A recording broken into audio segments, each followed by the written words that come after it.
morning, folks. So a lovely pair of Protons here from almost the same era. This is a WKE, WNC, and yes, that's my Proton Waja. But it's beautiful. It's in front of a very beautiful Proton Perdana V6, the PV6, aka the Alpha Dana, thanks to that triangular grille, that inverted triangular grille.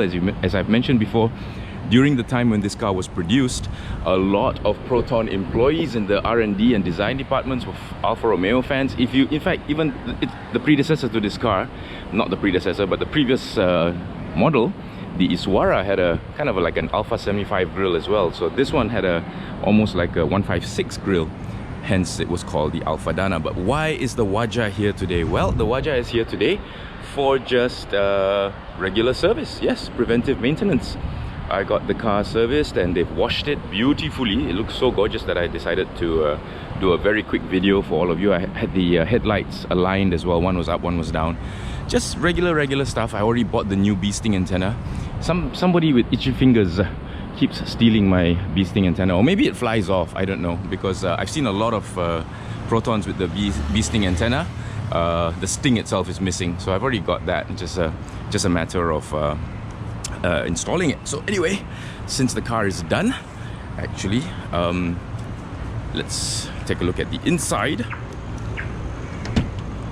Yeah, they've washed and vacuumed it beautifully.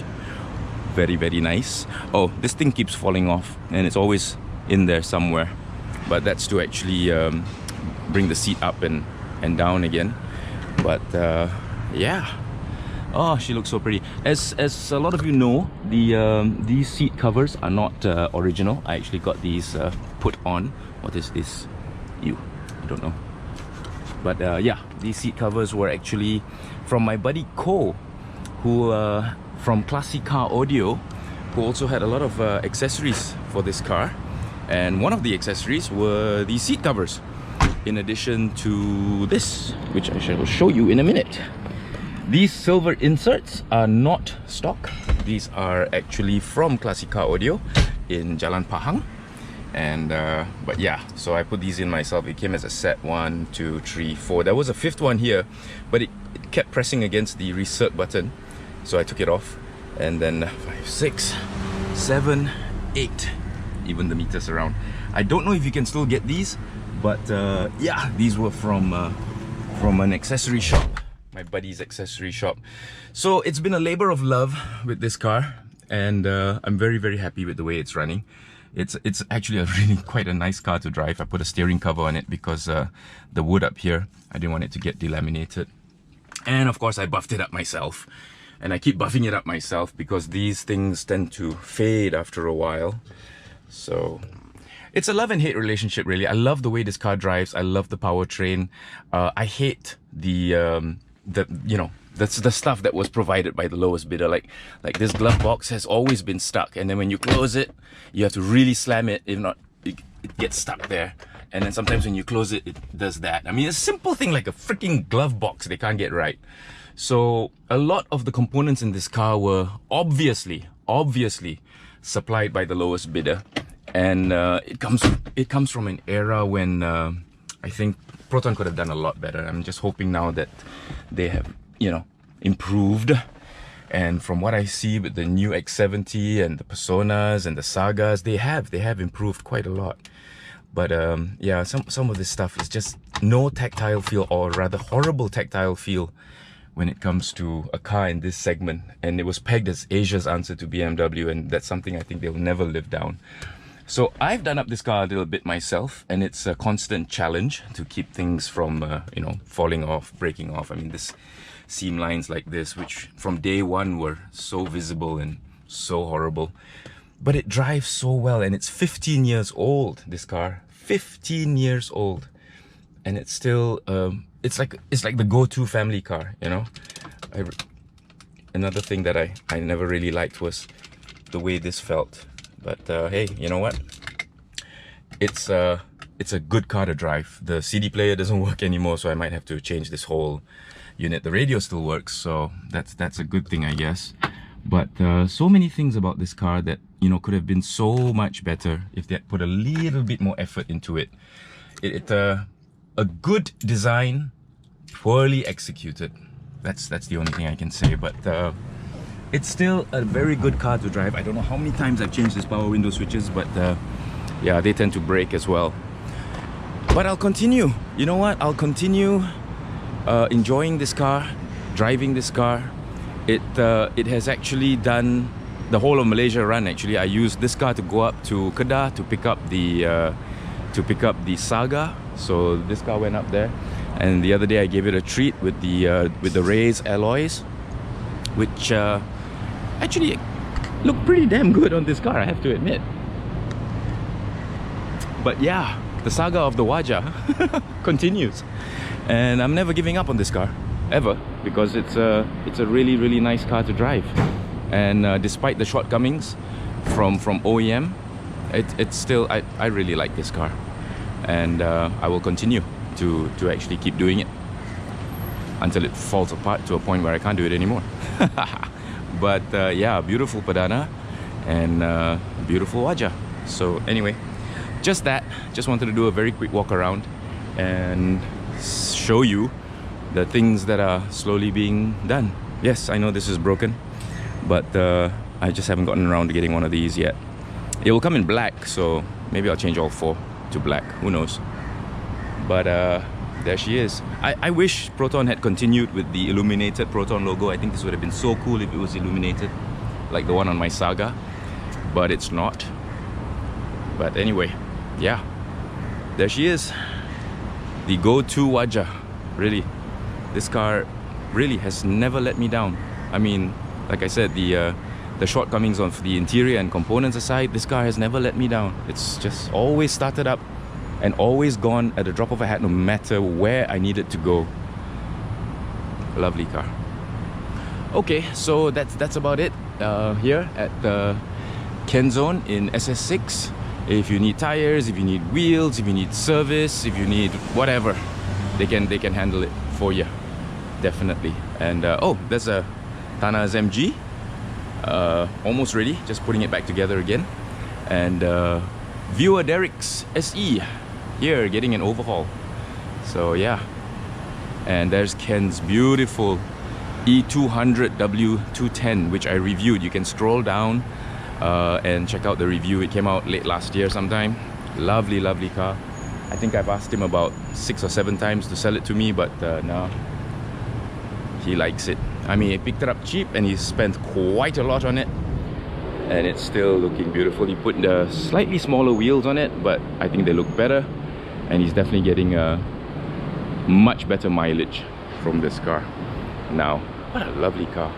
The 210, I'll be very honest with you, when it first came out, it really didn't appeal to me at all. I was thinking, what the hell did Mercedes-Benz, what the hell were they thinking of?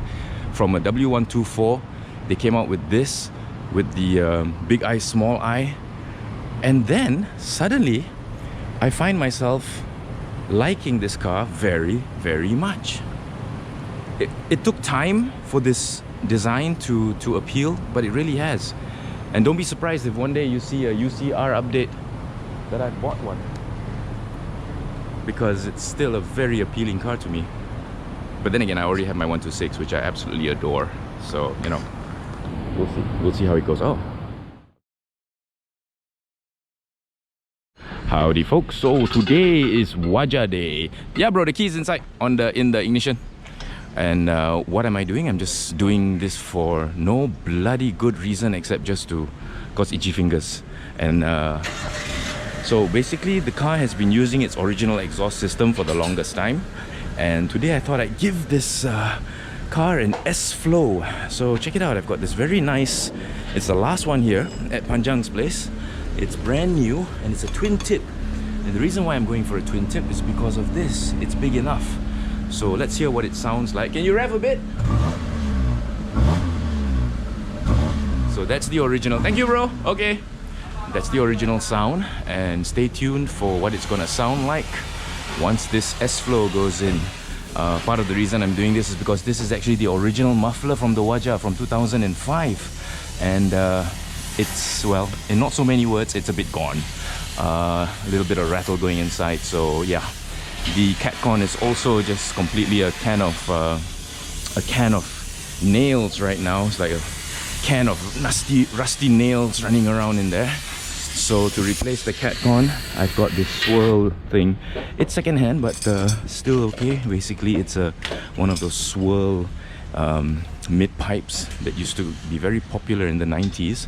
So we'll see how it works on the Waja, and I figured I'd give it a nice exhaust note from the muted exhaust note. Yes, I know there's no reason to be doing this except I needed a new muffler, so I figured why not I put in an S-Flow, and since the cat con is completely dead, might as well just replace that as well. And there's no oxygen sensor on the cat con, so I think we're gonna be okay. Stay tuned. I'm kind of excited to hear how the S-Flow sounds on this Waja from 2005. Alrighty then, talk to you all soon.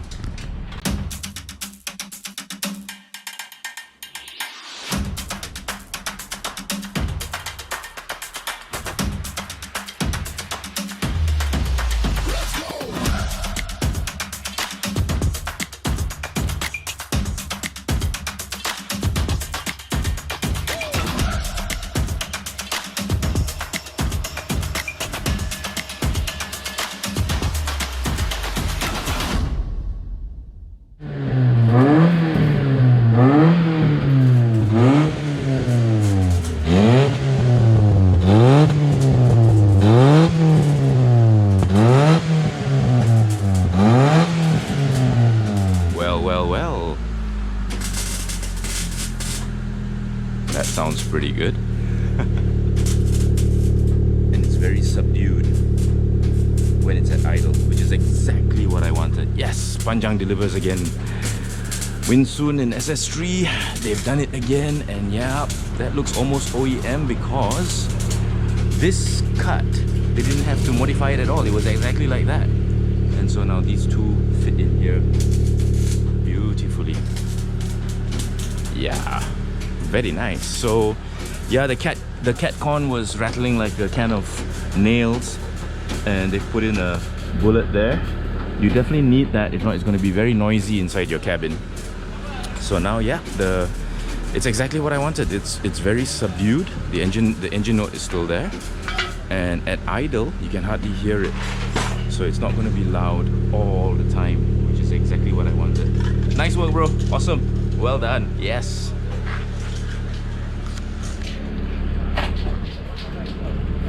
Thank you for watching. Stay tuned for the saga of the Waja. More to come. Alrighty. Take care. Bye. There's Panjang over there. Hi, Panjang. Say hello to my viewers. Okie dokie. Talk to you all soon. Bye.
Above and beyond the call of duty. See, when you're a regular customer, you get this regular customer treatment. Spraying the high temperature paint onto the whole muffler. I mean, sorry, the whole exhaust system, not just the muffler. So yeah, it was a bit, it was very bling. So I got this part painted black so that it doesn't shine too much, but I'm leaving the chrome tips. The chrome tips look nice, and they're kind of like staggered, so it looks pretty cool.